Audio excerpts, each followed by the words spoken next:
A multi-story brick building rises toward a blue sky with wispy clouds. If you are staying in the Studebaker West halls and are interested in lofting your bed, then this information may be useful to you.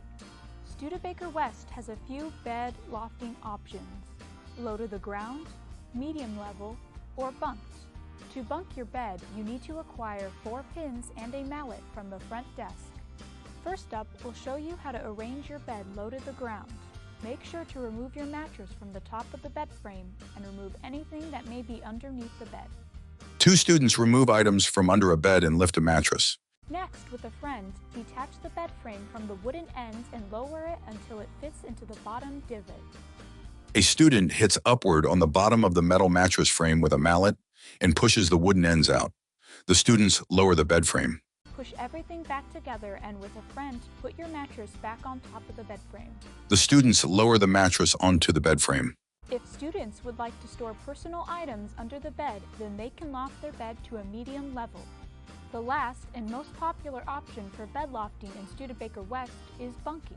A student inserts pins into the tops of the posts.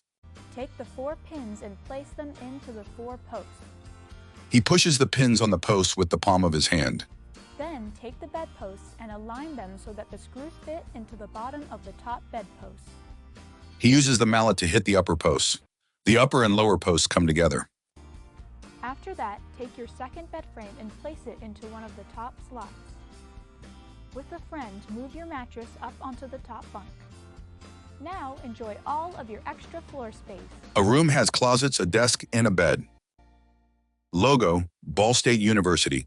Text: Housing and Residence Life. For help with lofting your bed, visit your hall desk or place a maintenance work order at bsu.edu/fixmyhome. Housing and social media. Logo: Ball State University. Text: Housing and Residence Life.